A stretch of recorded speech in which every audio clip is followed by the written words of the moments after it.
there. Today I'd like to read you one of my very favorite books called The Lorax by Dr. Seuss. The Lorax by Dr. Seuss.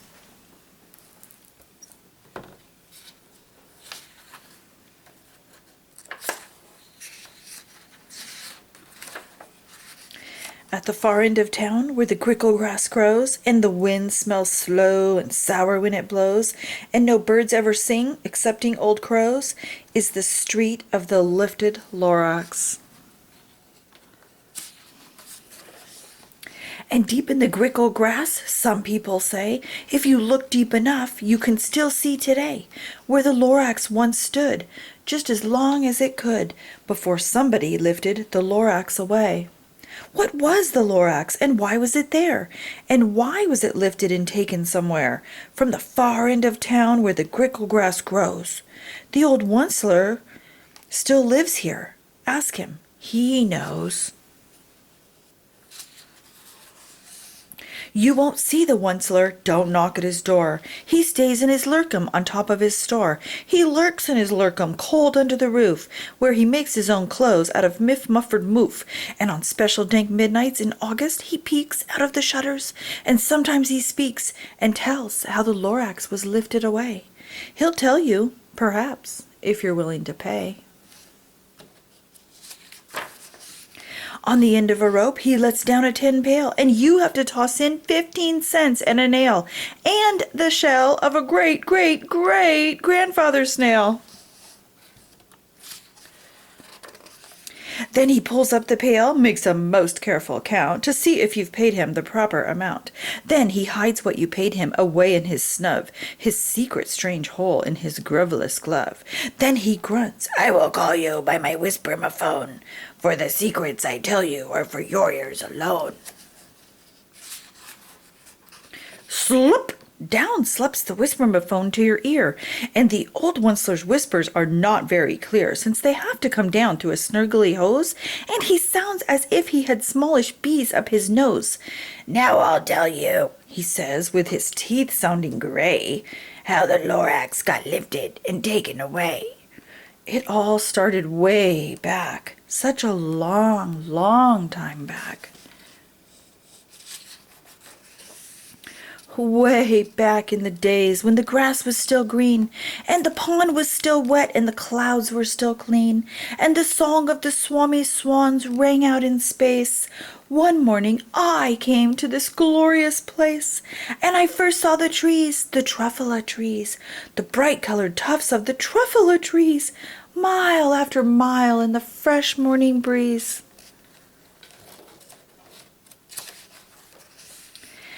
And under the trees I saw brown barbaloots frisking about in their barbaloot suits, as they played in the shade and ate truffula fruits.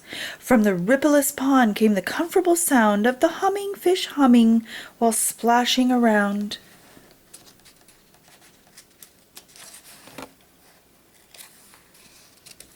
But those trees, those truffula trees! All my life I'd been searching for trees such as these. The touch of their tufts was much softer than silk, and they had the sweet smell of fresh butterfly milk. I felt a great leaping of joy in my heart. I knew just what I'd do. I unloaded my cart.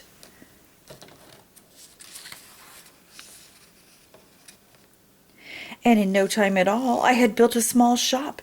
Then I chopped down a truffula tree with one chop, and with great skillful skill and with great speedy speed I took the soft tuft and I knitted a thneed.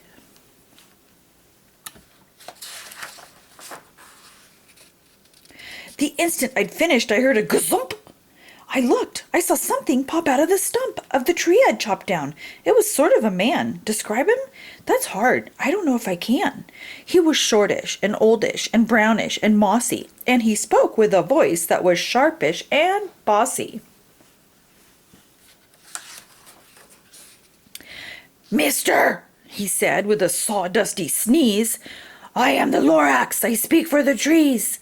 I speak for the trees have no tongues, and I'm asking you, sir, at the top of my lungs.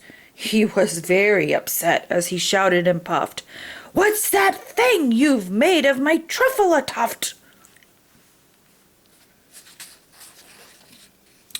Look, Lorax, I said, there's no cause for alarm. I chopped just one tree. I am doing no harm. I'm being quite useful. This thing is a thneed, and a thneed is a fine something that all people need. It's a shirt, it's a sock, it's a glove, it's a hat. But it has other uses, yes, far beyond that. You can use it for carpets, for pillows, for sheets, or curtains, or covers, for bicycle seats. The Lorax said, Sir, you are crazy with greed. There is no one on earth who would buy that fool thneed.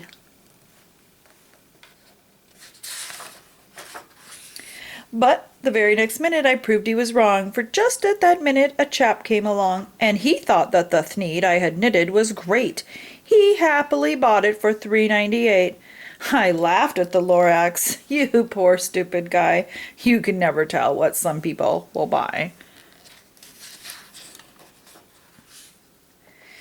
I repeat, cried the Lorax, I speak for the trees. I'm busy, I told him. Shut up, if you please.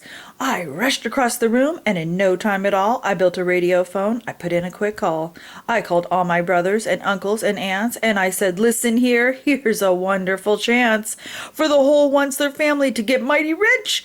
Get over here fast. Take the road to North Nitch. Turn left at Weehawken and a sharp right at South Stitch.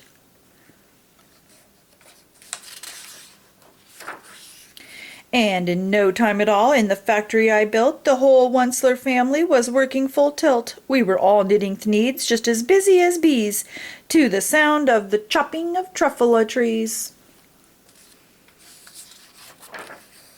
Then, oh, baby ho, oh, how my business did grow. Now chopping one tree at a time was too slow. So I quickly invented my super axe hacker, which whacked off 4 truffula trees in one smacker. We were making thneeds 4 times as fast as before, and that Lorax, he didn't show up anymore.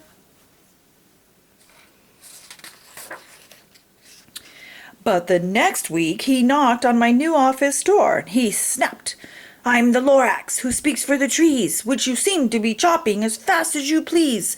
But I'm also in charge of the brown barbaloots who played in the shade of the barbaloot suits, and happily lived eating truffula fruits. Now, thanks to your hacking my trees to the ground, there's not enough truffula fruit to go around, and my poor barbaloots are all getting the crummies because they have gas and no food in their tummies.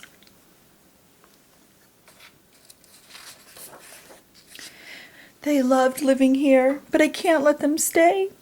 They'll have to find food, and I hope that they may. Good luck, boys, he cried, and he sent them away. I, the Onceler, felt sad as I watched them all go. But business is business, and business must grow, regardless of crummies and tummies, you know.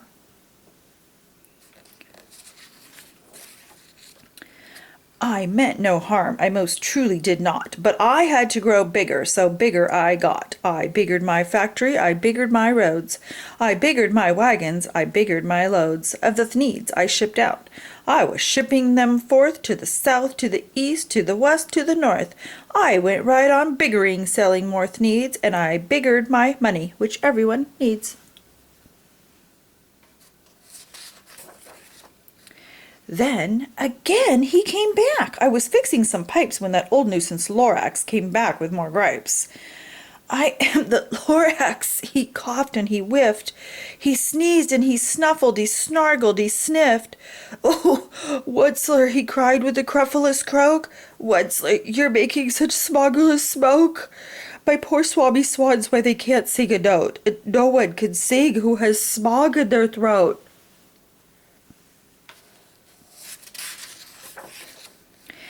And so, said the Lorax, please pardon my cough. They cannot live here, so I'm sending them off. Where will they go? I don't hopefully know. They may have to fly for a month or a year to escape from the smog you've smogged up around here.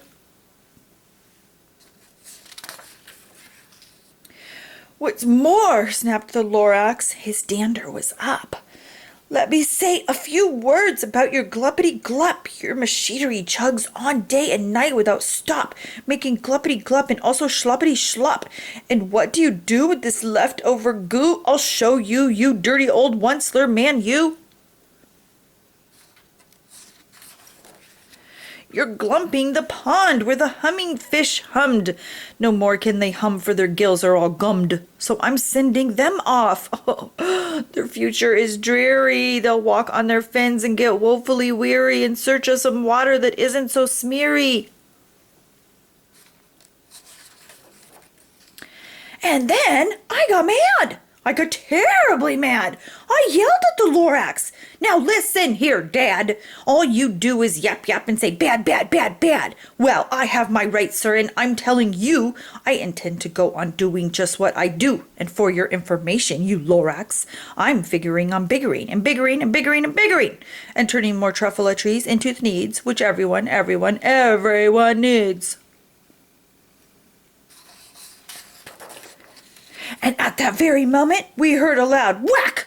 From outside in the fields came a sickening smack of an axe on a tree, and then we heard the tree fall, the very last truffula tree of them all.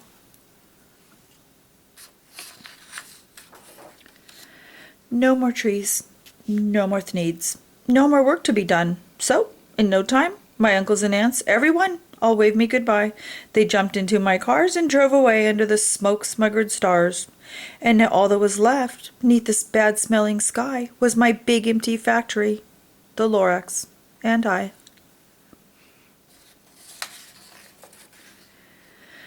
The Lorax said nothing, just gave me a glance, just gave me a very sad backward glance, as he lifted himself by the seat of his pants, and I'll never forget the grim look on his face when he hoisted himself and took leave of this place, through a hole in the smog, without leaving a trace.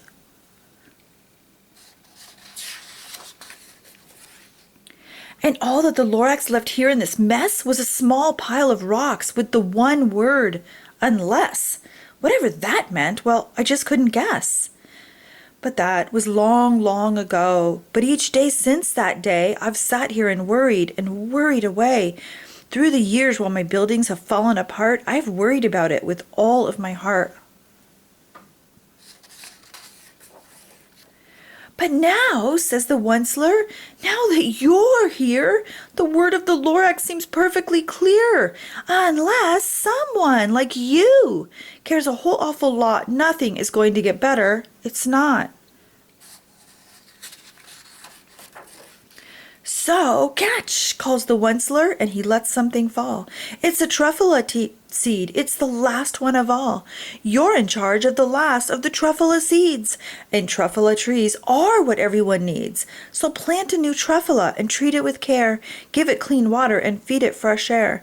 Grow a forest, protect it from axes that hack. Then the Lorax and all of his friends may come back. The end. I hope you enjoyed the book, The Lorax by Dr. Seuss. And remember what the Lorax said. Unless someone like you cares a whole awful lot, things aren't going to get better. They're not.